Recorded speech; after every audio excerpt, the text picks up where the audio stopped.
So good evening everyone.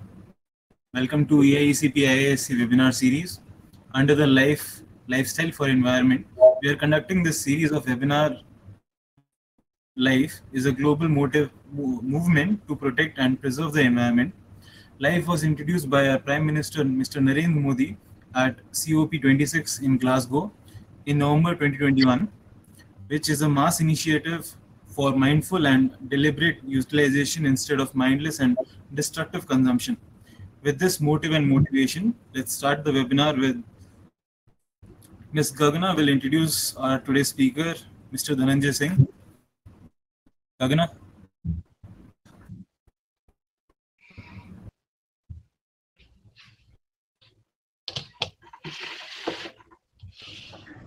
Gagana, your audio is not. Hello?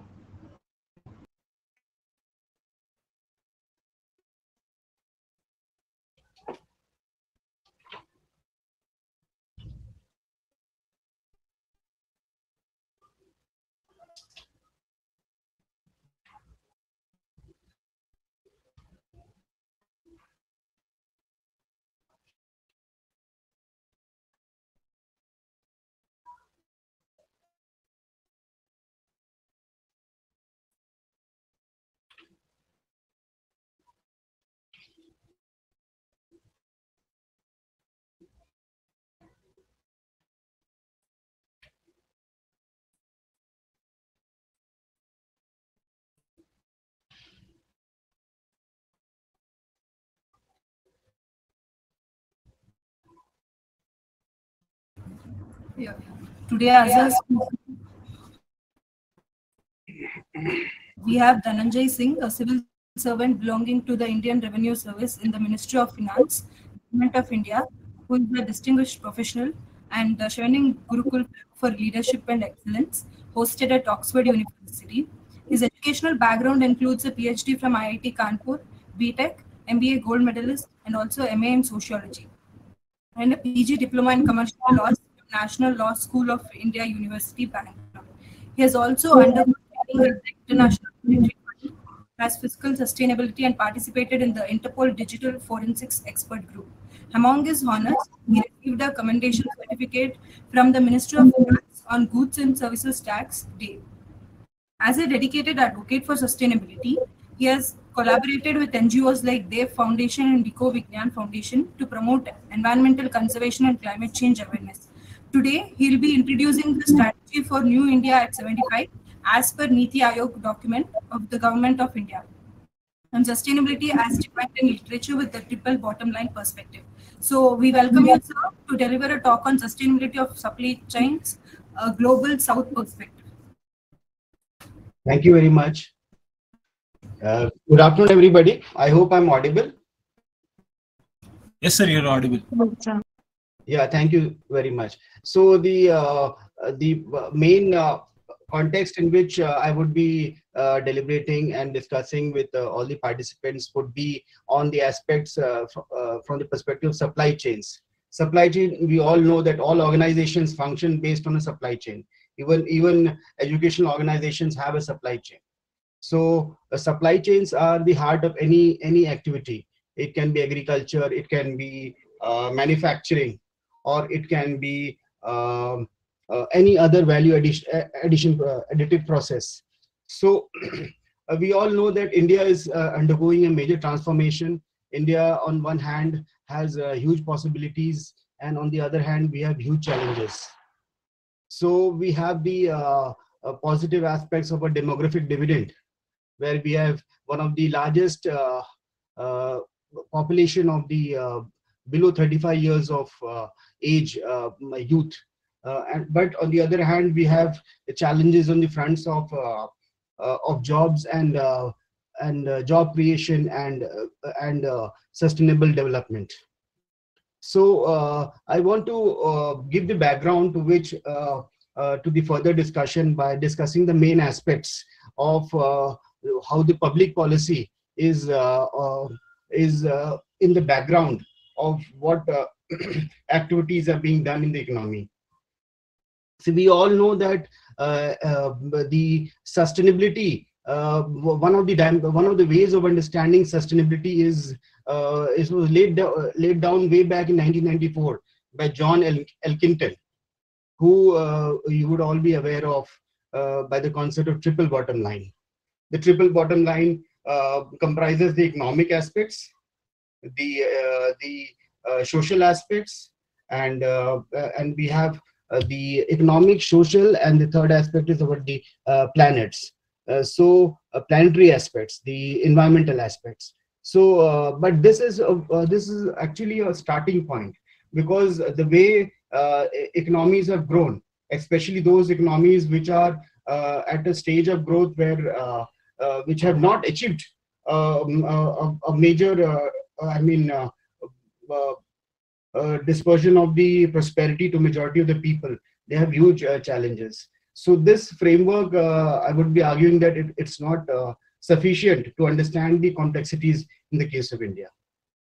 So the strategic document, if we understand it simplistically, is having the drivers of growth and employment, which you can see in the first pillar. And secondly, the most important aspect is about the farmers. We all know even today's India, as we speak, where there may be platform economies and which may be visible in urban India. But even today, majority of the Indian economy is based on agriculture. More than 55% of India's gross value added is from agriculture and agriculture-based activities. So doubling farmers' income is not only a political agenda, but also an economic reality and an economic necessity, so that the purchasing power and the purchasing ability is spread to the masses, and that will trigger the cycle of economic growth. And the third important aspect, which is a driver in the policy document, and is the manufacturing, which is given in the slide as Make in India. So manufacturing, we all understand that is very important. But why is manufacturing important in today's time as compared to agriculture? Can anybody show some thoughts on that?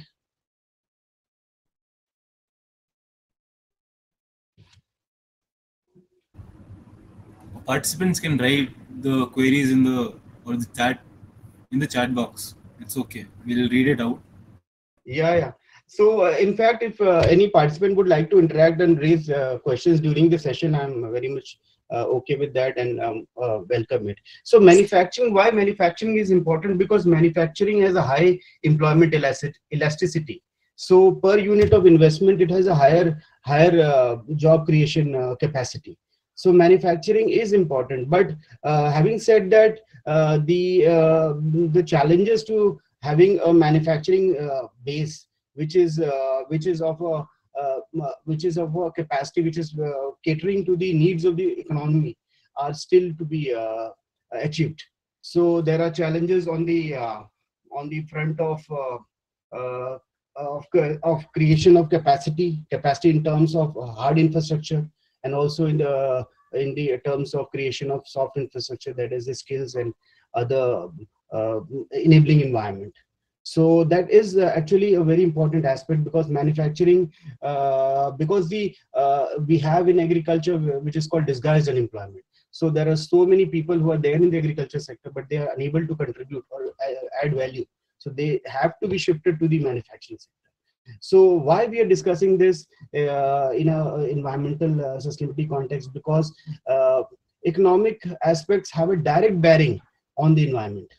So if the economic aspects are not taken care of, then we'll not be able to have a holistic understanding of how we can take care of the environment and the economic conservation aspects. We would all be seeing the extreme climate events that are happening across the globe, recently in Spain and other places. So that is why the understanding the economic aspects become very important. So science, technology, and innovation. So science, technology, innovation, why it becomes very important and critical is because the latest technologies are not available off the shelf from foreign countries. Whatever is available is of a old vintage, so that is not of much use, because the technologies have changed drastically. The renewable energy technologies, and the technologies which are having a very low carbon footprint are have to be developed indigenously. And then we have the fintech environment and tourism. So tourism again has a footprint on the environment. If the tourism is not done sustainably, then it has a bearing on the environmental aspects. And fintech technologies, because India has traditionally been good in computer technologies, so fintech becomes a natural sector in which India can leverage its competitive skills. So having said that, these are the major drivers which will be in the background of our discussion. And then the infrastructure. So for any aspect to deliver its public policy goals, we need to have the appropriate infrastructure. Infrastructure in terms of energy, how do we derive energy? So energy, most of it is presently in the form of fossil fuels, so which also requires to be, changed. And renewable energies. Renewable energies of late have the unit economies have become very affordable per unit of their production. They have become very much comparable to the fossil fuels, especially in the solar sector. So it becomes very much important for the consumers also to demand the same, because the companies on their own may not be driven, because they have one point agenda of responding to their shareholders. But if conscious citizens and the stakeholders and also the consumers are demanding for a sustainable supply chain, then the outcomes would be more optimal. Then transport infrastructure becomes very important, because transport, we all know, is the major promoter of trade and industry. And smart cities becomes in the context of India, which is of huge subcontinental proportions. So I think participants can have their own views on how smart cities are relevant, or how it's applicable in the context of India. Because if we want to decongest the urban areas, then we need to provide facilities in the rural areas. The provision of urban amenities in rural areas, PURA was one of the fondest ideas of our late President APJ Abdul Kalam. So that is actually a sort of point to think about, that how we can spread the prosperity to peri-urban areas and rural areas, so that they also, there is an aspect of staying back there and contributing in agro sectors or allied sectors by staying there, because the cities are already having a huge issues with the infrastructure and overpopulation.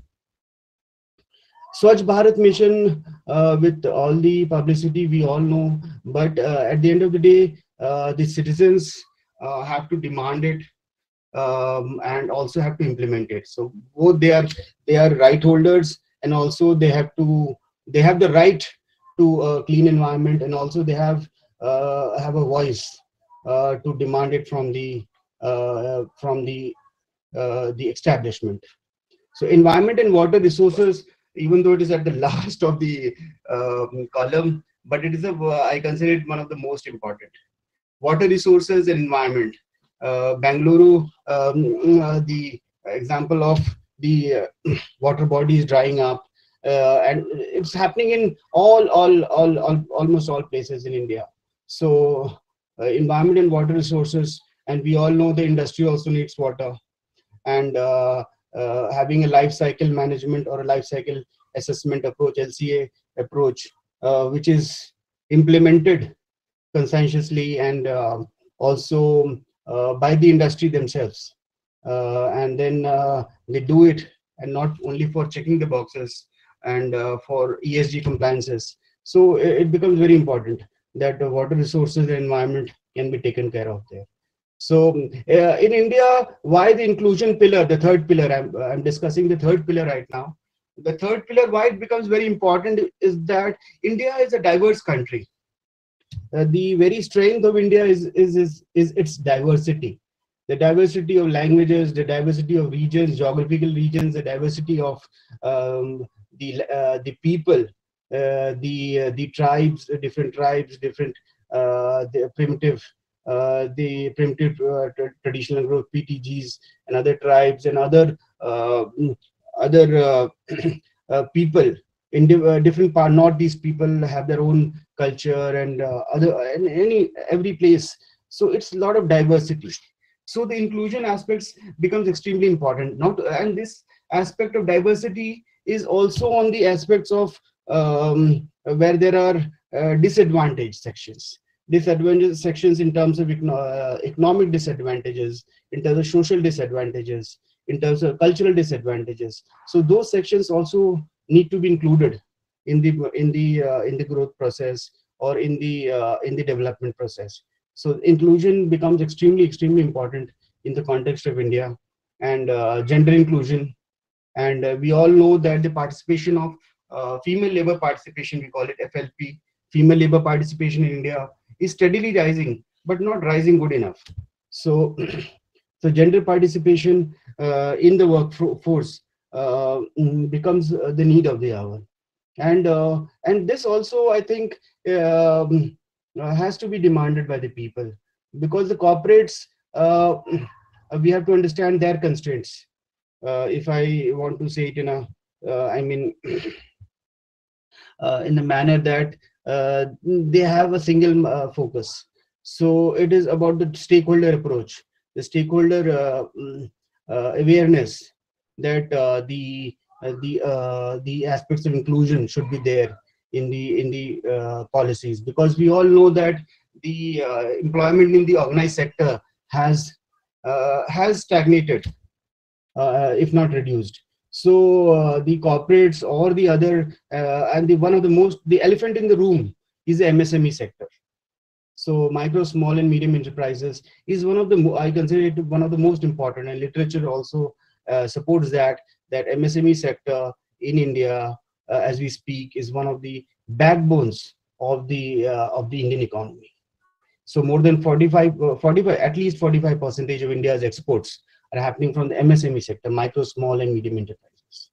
And and the cottage industries, I'm talking about the small industries and the medium scale industries. So that is a sector which is having an impact on day-to-day life of the masses of the people, because they are giving the employment.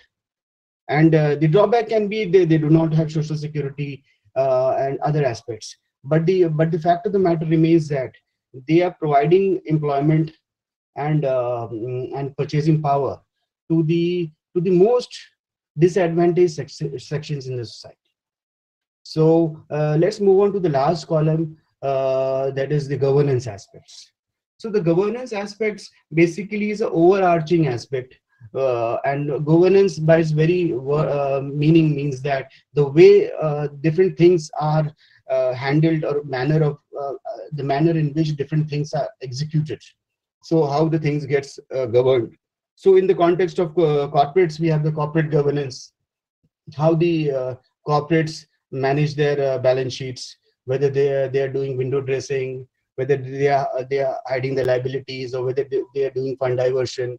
So this all comes under the aspects of corporate governance. So how healthy they are, or how ethical they are, so becomes the aspect. We have international examples of very environmental conscious companies like Patagonia. You would have heard about Patagonia. Patagonia is a company which provides outfits for the outdoors and hiking and other things. So they have a sustainability concept in their DNA, where they say that to the customers that we are not designing our products so that you replace it in 3 months. We are designing our products so that you can keep it for as long as possible. So in a way, they are entering into a circularity aspect, so that they can reuse and reduce the strain on the environment. Whereas the linear model that we have, and which is very widely prevalent, is the linear model, wherein every cycle, especially the textiles and other industries, they have to keep on changing and keep on refreshing the shelves with new products, new, maybe just a minor change or something, and then it leads to a huge amount of carbon footprint. Even when the customers may not need it, the demand is created. So these are the aspects of private sector governance. Now we have the same aspect of governance on the public side. So that is called the public governance systems. So public governance, if you go to the third point, civil services reforms, then we have the legal, judicial, police reforms. They all come in the public sector side. So balanced regional development. There are many regions in India, especially urban areas, which traditionally have been commercial centers or trade centers. They have benefited from the tertiary sector of the economy and the secondary sectors of the economy, while some areas in India are still lagging behind. That's why the concept document has an aspect of balanced regional development. Then city governance. City governance becomes very critical. I'm talking about the fourth aspect of the last pillar, city governance. City governance is referring to the urban local bodies. In the context of rural areas, it's called the panchayats. So panchayats and the urban local bodies, especially if you take the example of West or the European context, we have the mayors and the city councils. They have a lot of power, and most of the revenue is generated or mobilized through the city governments. So in the case of India, in places in relatively in South India, especially in Kerala, they have a very good Panchayati Raj system. While in the North India, the Panchayati Raj systems, even though they have constitutional provisions, we have constitutional provisions, constitutional protections, but there's a lot of development possible in strengthening the panchayats, because the panchayats are the grassroots organizations, and they are the actual organizations who can demand for the amenities and ensure transparency.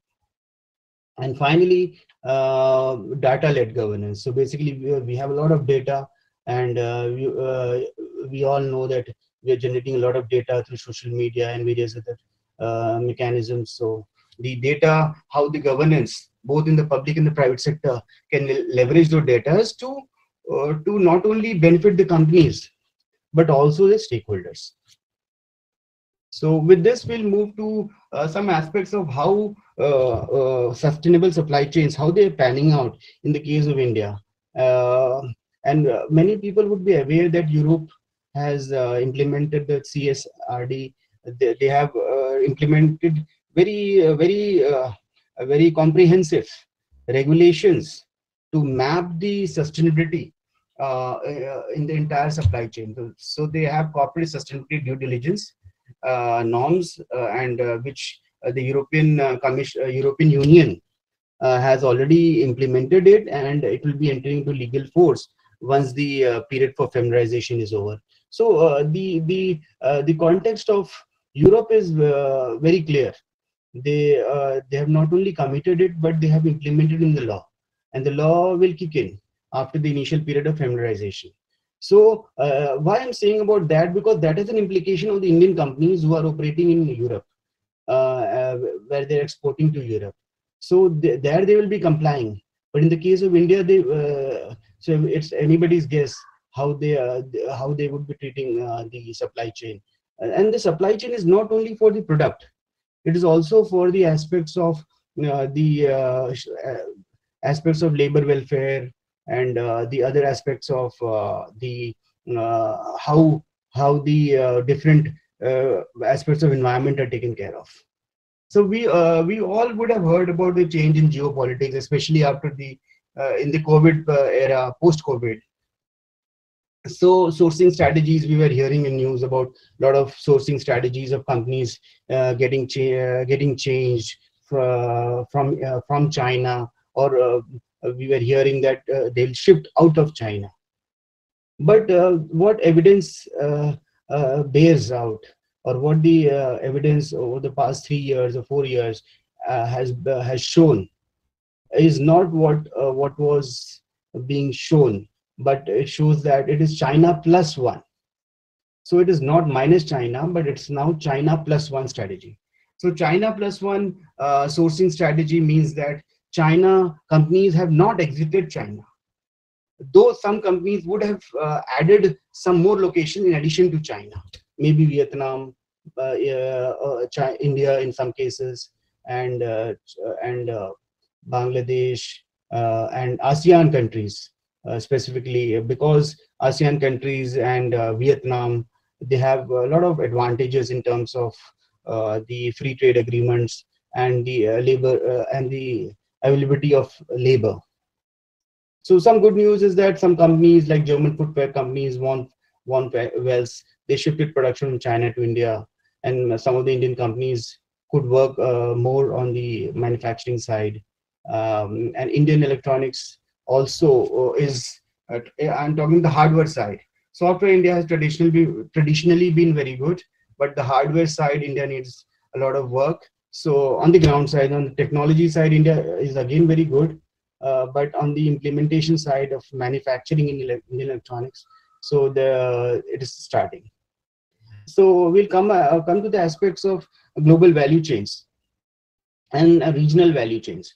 So and we all know that manufacturing today doesn't happen in one country or in one region. It is spread across different parts in different geographies. So we talk about the concept of regional value chains and global value chains.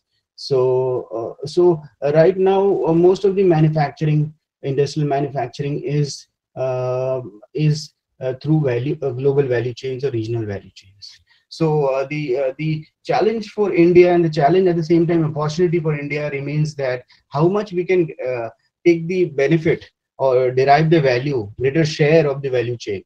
So that depends on our agility to capture most of the value chain. So we all know that electronic in the electronic computing side we are good, but EV vehicles, the EV vehicle story, we should all know that has a very strong underpinning in the battery mining sector. So the mining of batteries, or the critical component which is used in the batteries, is called a critical mineral. So critical minerals are mined in only one country in the globe. That is the Democratic Republic of Congo. And as we speak now, the most of the value chain is controlled by China. So even European countries or European OEMs, original equipment manufacturers, they have to purchase through China, or Chinese companies who are having hold over the supply chain of the critical mineral which is used in the batteries of EV. So if we forget about this most important aspect, because that is the starting point and that is a choke point. So if the supply chain, some main aspect is about the control of the critical element which is used in the battery. And if the critical element, the supply chain of that is in the hand of a single entity, then even the manufacturers in Europe are very much concerned about that. So they want to create a parallel, or they want to open up more channels through which they can have a more assured access to the critical element using the EV batteries. So some initiatives which government has tried to do it is through promoting manufacturing, wherein there will be no export obligation, and there will be deferred customs duty with no interest liability. And this concept is prevalent across the world, and in India has also implemented it in past 2-3 years. And what this concept in simple language means that there will be certain areas where the entrepreneur can bring in raw materials, they can manufacture, and they can export. And because of it can be located near ports, or maybe it can be in inland areas also.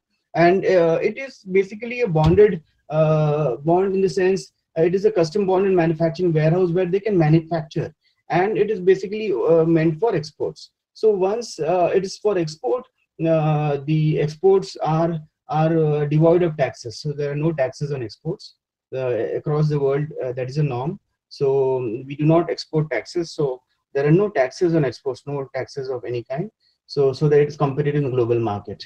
So this is one of the initiatives, and many entrepreneurs, small and medium sector, has taken to it, but there is a need for more such entrepreneurs to take it up. So and the application for this is totally online. There's a microsite on the government website. So specifically on the Invest India website, there's a microsite on the Invest India website, which is meant for the custom bonded manufacturing warehouses. So the only appeal is that more and more entrepreneurs and small and medium sector should benefit from this scheme, in which government is not imposing any taxes and trying to facilitate them so that they're able to compete in the international market. So some point before we move to other aspects, that the aspects of inclusion of the MSME sector becomes very much important. And so it has been quite a paradox that way, that GST has brought a unification of the market in India, but it has also at the same time provided a challenge to the MSMEs to integrate in the supply chain properly. So, but there has been a lot of development on that front. More and more MSMEs are integrating into the supply chain, which we call the formal supply chain, and they're trying to take the benefits of the tax credits. Basically, tax credits are those where credits wherein industry members who are part of the supply chain on the GST. GST is the domestic taxation system in India. So they get the input tax credit. So it basically means that they get a set off of the taxes paid on the earlier raw materials. So basically, it is not a tax on tax kind of situation. That's the main benefit of that. So so many MSMEs are getting on board, but there is a need for more and more entrepreneurs and MSMEs to take the benefit, and not only benefit from the private market, but they can also benefit from the government e-marketplace, wherein they can sell their products to the government and the government subsidiaries. So so there are other platforms like Trades, which is an electronic platform for facilitating the financing and discounting of trade receivables of MSME sectors through multiple financiers. Basically, the MSME sectors have the major issue of getting their when they do complete an order or they fulfill their order, they have to be paid. So what happens is that most of the big companies, or most of the companies who are the recipient of the services or of products and services or from the MSMEs, they would try to increase the payment time so that they can enjoy the benefit of the maximum profit. So that way it becomes, that's why there is a Ministry of Micro, Small and Medium Enterprise in the Government of India. So and there is an act also, MSME Act. One of the major functions of the act is to ensure, or try to ensure at least, that there should be a timely payment of the dues of the MSME sector, so that the working capital is not put under strain of the MSME sector. So we'll move on to ongoing research which has been done. So before that, we all know about this aspect of supply chain. So supply chain in literature has been said as a set of three or more entities, organizations, individuals directly involved in the upstream and downstream flows of product, services, finances, and or information from a source to a customer. Basically, value chain and supply chain, many people would have heard about it. So supply chain is a more holistic conceptualization of the various facets of how the product, services, finances, information is flowing from a source of or how a raw material gets into a work in progress and then a finished goods and gets delivered to a customer. And now in the concept of circularity, we have to trace back the product and reduce the carbon footprint and the environmental impact, and so that can be reused. So right now in the real world, we do not have companies competing now. If you talk about industrial sector, it's not only companies that are competing. It is not that it's basically a competition between supply chains right now. So supply chains are competing right now, and supply chains of a set of companies who are more efficient and effective are winning the marketplace. So the point that is being driven here is that the days of companies, or conventionally the single companies competing in another companies, those days are not there. And even if you take any OEM in the automotive sector, take for example Tata Motors. So their Tata Motors is not competing because the tier 1, tier 2 suppliers, both for Tata Motors, Mahindra, in some way or the other may be same. There may be many intersections between the supply chains. So it is not at a product level or at offering level, there may be some competition. But if you talk about holistic supply chain level, it's not that simplistic, because the competition is spread across, spread between supply chains. So the literature on sustainability has matured. I mean, in the Europeans, in the domain, because there the law has demanded it, and the people for various reasons, through protest and other means of democratic expression, have also demanded from their legislatures to implement. And so the conversation on sustainability and sustainable supply chain management has achieved quite a critical mass. So the authors like Singh and Muller, they have also presented a conceptual framework of sustainable supply chain management is a construct. So basically it has been studied in literature, and in the Indian context I'll discuss research work which is ongoing, in which that concept is trying to be operationalized in the case of a millet supply chain in India. So the Singh and Muller, what they have done is they have presented a conceptual framework of sustainable supply chain management that comprises of 3 parts. So basically, the part of triggers for sustainable supply chain management, supplier management for risk and performance, and sustainable supply chain for sustainable products.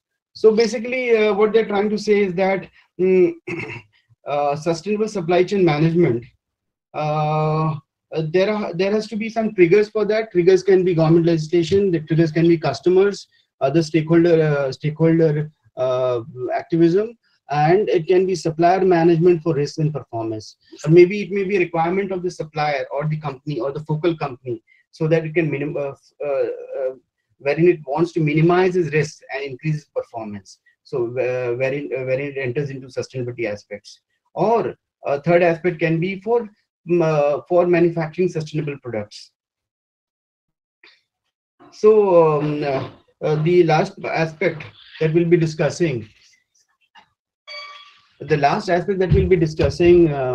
before we throw it open for the questions, is about a research study which is being conducted in the data collection was done in September this year.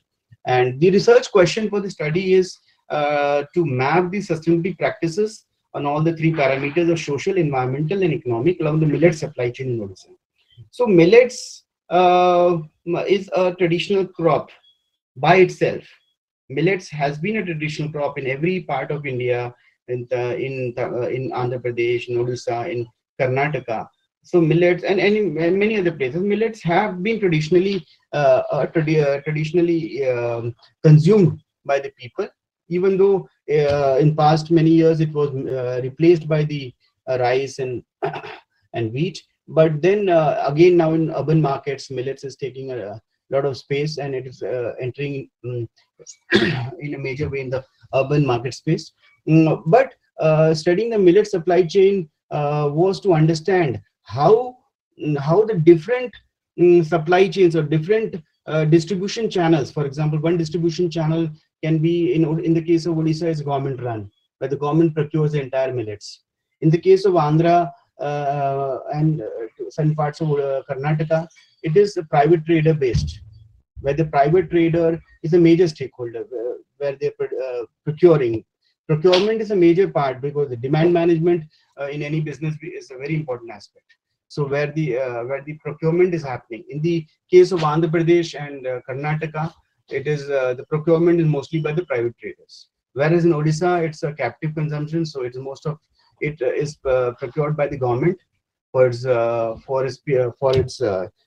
the ICDS program, that is the Anganwadi, the below 3 years old, and that's a very good approach of the government, wherein they're trying to give nutritional security. We all know that the malnutrition in below the age of 3 years is quite a huge thing, and around one third of below 3 years of age children are malnourished. So that's a very commendable effort, and wherein they are trying to integrate millets in the weekly rations, hot rations, or which are given to the children in the Anganwadis through millet laddus. So that is the end use in the case of Odisha. So the research question, to further understand the research question, we can think about it in this way. If somebody could tell me how much time is remaining.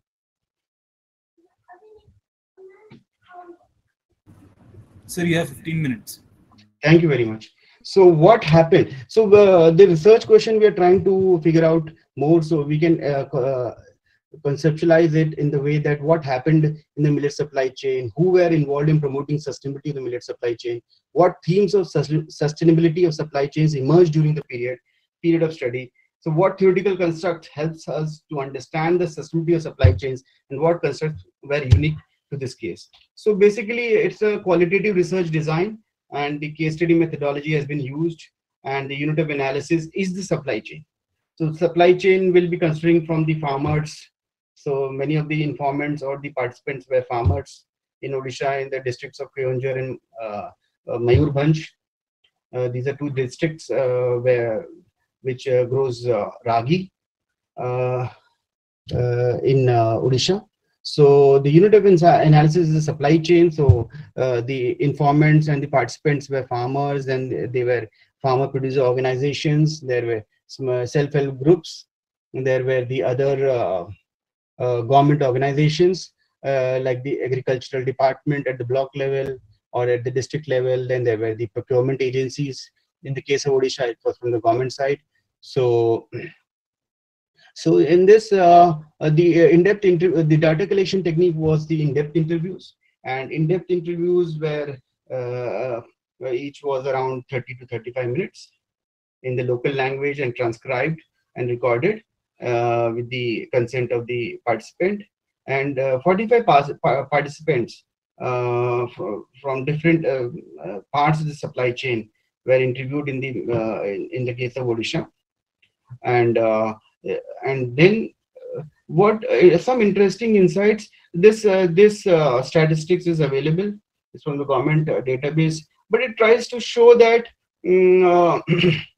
the productivity and production of the millets as compared to rice and wheat is I mean, it's not much comparable, because rice and wheat, there are various reasons traditionally where production has been very high because of public procurement through PDS, and there is a market signal for the farmers, and farmers are individual economic entities. So as an individual economic entity, they cannot be blamed for the decisions that they are taking, because every economic entity will take a decision to maximize its profit. So a farmer who will produce where there is a assured procurement and assured MSP, it's the most logical decision.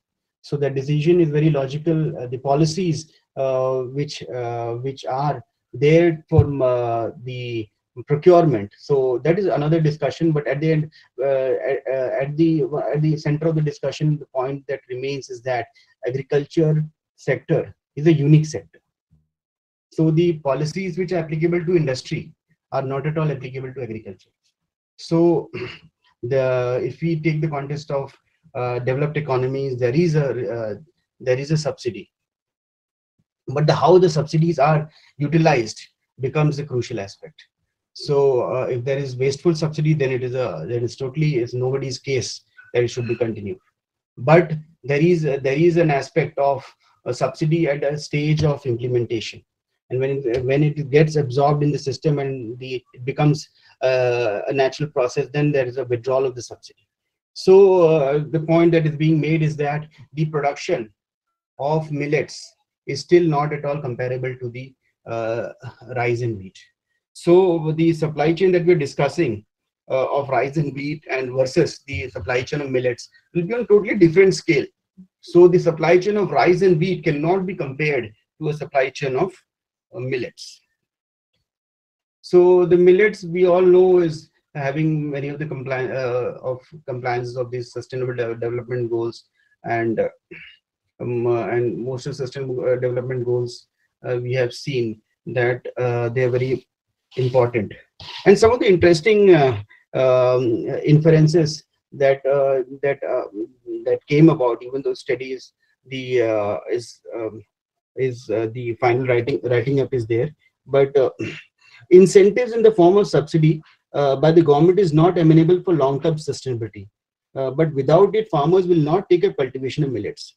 What was seen from the field data in Odisha is that the government of Odisha gives a subsidy to the farmer for cultivating millets.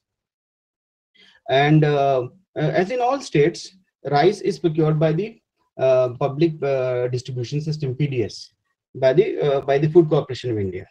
So it can be nobody's argument that there should not be a subsidy.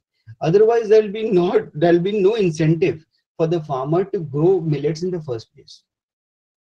Because one thing we have to understand, that at least in the case of Odisha, which was seen in the field data, that there are no major companies who have established supply chains. I'm talking about the private companies who have developed backward linkages to the farmers to take the farm produce from the farm gate so that they can make the value-added products. So there is no such supply chain existing on the private side. So as a farmer, in the case that we study in Odisha, there is no reason whatsoever for the farmer to think about growing millets if there is no assured procurement or no assured market for it. So it becomes a paradox, and tensions are the underlying sources of paradoxes. So, and we have paradox theory to understand that how we can resolve this paradox. So other interesting finding that came about during the study was that government encourages use of organic bioinputs, and organic bioinputs are basically very interesting things which are made from the cow dung or the cattle droppings and other naturally available leaves, and not all types of specific leaves. So the interesting aspect that came about is that the organic bioinputs are encouraged by the government, which is a laudable thing, because it will decrease the damage to the environment. We all know how pesticides, insecticides have entered our food chain. Biological magnification has happened. So organic bioinputs being encouraged by the public policy is laudable. However, interesting aspect that emerged is that millets have a short crop cycle of around 60 to 90 days. And organic bioinputs, by its very nature, they have to enter the soil, get disintegrated, and then they have to be rooted through the roots and absorbed by the plant. So compare it with concentrated fertilizers. The fertilizers, the moment it is put, it can be used by the plant. It's a concentrated source. While organic bioinputs is a natural process for its absorption. So the farmers are naturally concerned that the productivity, even though it's good for the environment, but the productivity may not be high. So there would be a trade-off on productivity, though it is environment friendly. and plus it's good for the soil also. Bio inputs are good for the soil. Otherwise, soil, if repeatedly used, then bio inputs will definitely be good for the soil. So this was a tension. There was a tension between productivity and the aspect of saving environment. So so there are, having said that, there are tensions, but there are organizations who have tried to resolve this tension and try to have a sustainable way of functioning and sustainable supply chains, wherein they have not only taken care of their customers but also of their employees and their workers. For example, an example I would give before I end my presentation is of the case of Telewording. So Teleword is a company based in the States which actually takes incarcerated persons. I mean, people who have served prison sentences, and it's a aspect of social sustainability. So they take people who have served prison sentences in the United States, and then they train them to be responsible citizens and responsible people who can generate economic value and social value at the same time. So Teleword is a company who has generated value, and their main all the employees come from that background, and they've made a very good business model which not only gives business and gives business to for-profits, good competition to for-profits, but also has a sustainability aspect of social sustainability in its strategy. So Patagonia, we know, it's a textbook example of environmental sustainability on the corporate side. Then we have Arvind Eye Care System on the Indian side. Then there is a Bangalore entrepreneur R Imagined, who work in the aspects of circular economy for recycling. So I would like to end my part by saying that climate change and extreme climate events are already a reality, and it becomes very important for us to realize and demand that we need to move. We need to bring the concept of a planet in the center of our discussions. Thank you very much. Thank you, sir. We have some questions in the chat box. I'll just ask. Sure. Them. Yes, please. Okay. So the first question is: e-waste comprises of various materials and contains many noxious elements. What are the strategies India can adopt to reduce this kind of waste and its harmful effects, mostly pollution? So the question is about electronic waste. Yes, sir. Yeah. Thank you for the question. It's a very, very important question. So electronic waste, the rules and laws are in place, but it's an academic discussion. So we have to be aware of what is actually happening also. So though the laws and rules are in place, but there is a lot of work which has to be done for actually seeing that it is being done for the good of the environment. So electronic waste, we understand there are places like in Gujarat, there are places and there are many other places where not only the electronic waste from India but also from other countries, they come, and there are not only aspects harmful to the environment but also to the people who are working in the supply chains of the e-waste. So the thought about e-waste is that there are given two ways of addressing or trying to address this situation. One is the supply side and the demand side. So supply side, we can try to at least, and the companies also have to be very much conscious that they have to develop things which last and not things which are like have a very, very short lifespan.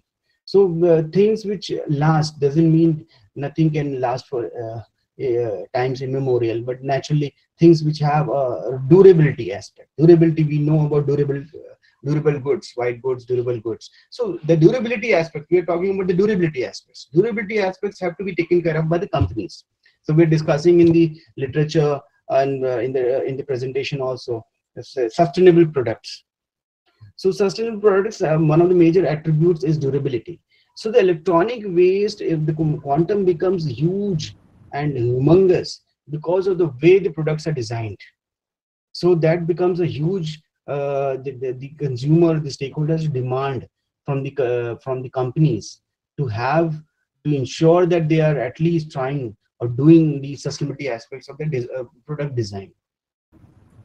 So this is from the supply side and the demand side. So supply side, the companies are supplying you the products. So both are highly integrated.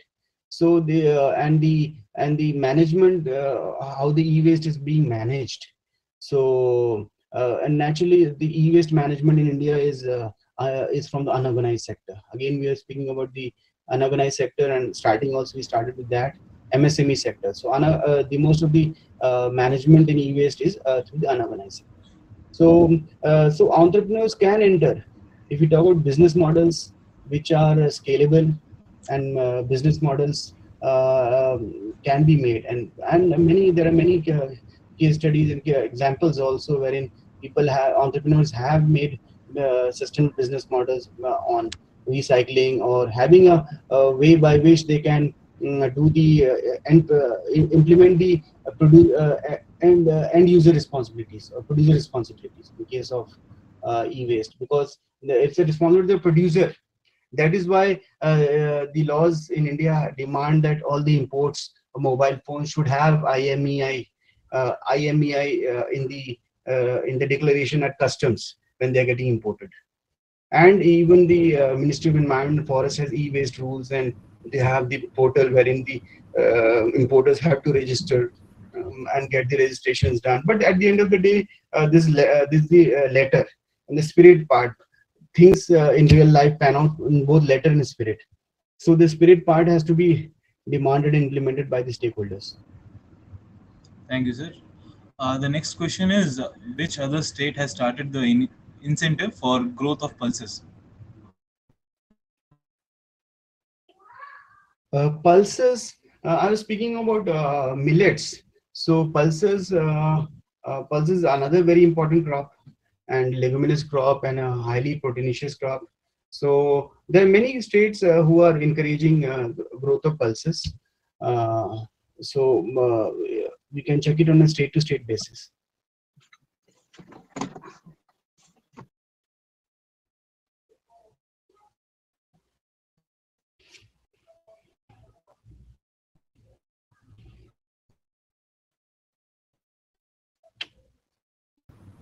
Hello? Yes, please. Yes, and the next question is, could you please share some insights regarding EV vehicles? There are a lot of plastic components which are associated with EV vehicles. For instance, bumper of vehicles, and how can we tackle it? Yeah, it's a very, very relevant question. Thank you for raising that question, because in the entire discussion of EV vehicles, some of the very important aspects that should be brought to the center stage by the different stakeholders is the aspects of these which are invisible actually, about the supply chain, how much India can benefit from the greater part of the economic value of the EV supply chain. So assembling is one of the very, very small part of the supply chain. So that is one aspect. The second aspect, which was raised by the participant, how we can tackle the plastic part. So it's already Government of India has already banned single-use plastic, but even then we see it around us. So that is where the civil society has a major role to play. That is why I always try to help and work together with the civil society. Civil society has a major role to play, and the citizens and the civil society have a major role to play. So coming to the plastics is a product which is actually is already long lost is its actually value. There are many other environmentally conducive products which are a very good substitute for plastics. So plastics basically, and there are international obligations which India already is a party to it, of management of plastics. But at the political economy level, so as we all know that that's why I was saying that triple bottom line is a very inefficient and insufficient metric to understand sustainability. The aspects of triple bottom line, it's totally insufficient, because one of the most important aspect, or the aspect of political voice, is not there in that framework. Aspect of economics is there, social is there, environment is there, but the most important voice, that is about the voice of the political voice. Political voice doesn't mean about political parties. It means about the voice of the people. Any voice which is heard, that is also called stakeholders. So stakeholders is not there in the metric. So management of the plastics, the companies, I mean, when they do the marketing or do all the marketing strategies, the customers through various social media platforms, where they are more free to question and raise questions against the policies of the corporate of the companies.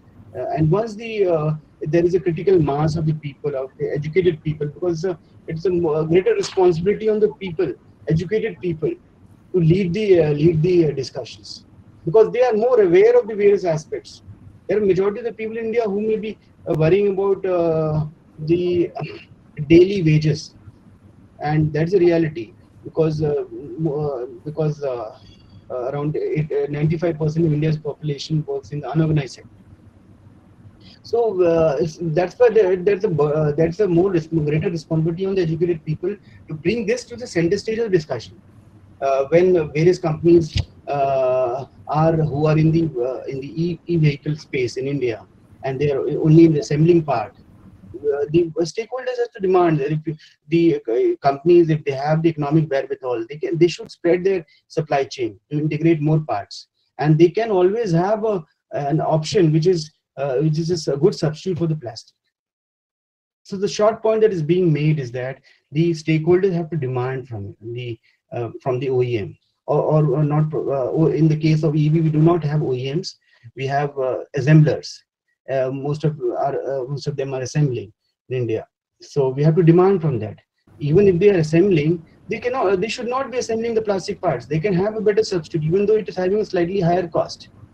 So that will go into, they can take that cost on their own balance sheet, so that the product gets a better spread in the market for the desired section, and they can recoup their cost that they are taking on their balance sheet on a longer time scale.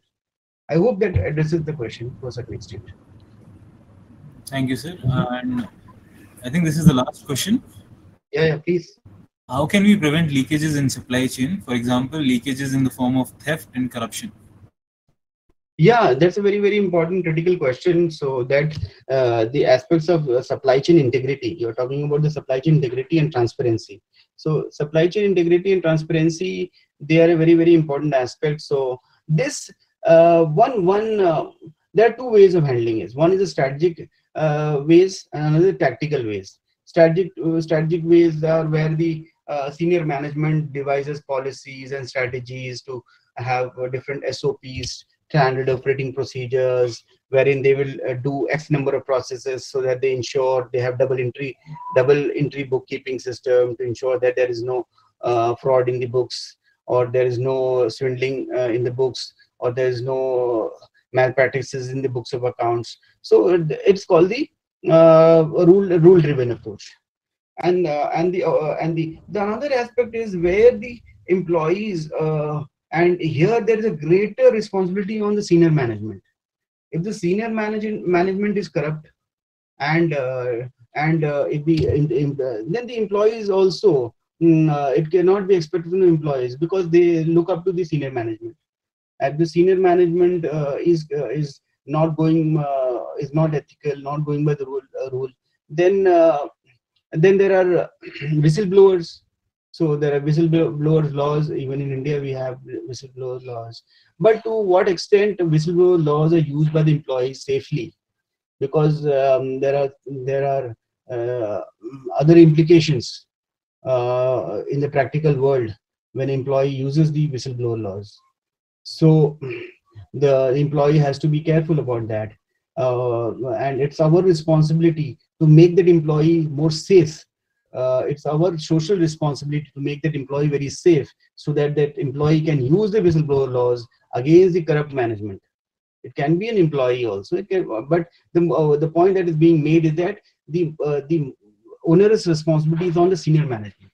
If the senior management is ethical, then the senior management case of companies which are part of different supply chains, then most of the supply chains are ethical, because there may be small leakages at the operational level, but not at a policy level or at a very strategic level. And what I understand is that the cost benefit analysis will be favorable in case if we are able to handle the ethical aspect at the strategic level. Operational levels, the cost benefit would not be that comparable. There may be small leakages, but then if you are able to handle at the strategic level, at the senior management level, so that most of them, if not all, if they have done a wrongdoing, they should be brought to the books and face the law sooner rather than later. Thank you very much. Thank you, sir. I think there are no more questions. So I'll firstly thank you, sir, for this very informative session. You talked about the strategies, including the drivers, infrastructures, inclusions, and governance, starting from the manufacturing to the end user, and lastly, the laws and governance part. Thank you for this very information. I hope the students will get this information and keep it in their head. Now, TVS sir will say a few words. Okay, thank you, Dr. Dhananjay, for an interesting talk. Thank you. Yeah, I am sure that EM students will, environment management course student will write to you. We will share your email ID so that if there are any clarification, they'll write to you. And this time we have a very young team. You know, the age group is about 20 to 30 kind of a thing, most of them. So that way they are, in fact, you would have seen the kind of question they have asked also gives you an idea about the kind of the youngsters who have taken up the course. So I'm sure some who are doing the course, the relevant part, they have got it from your presentation. I thank you on behalf of the environment management student and on behalf of the Indian Institute of Science. Thank you very much. Thank you. Thank you very much. Okay, Abhishek, we will wind up the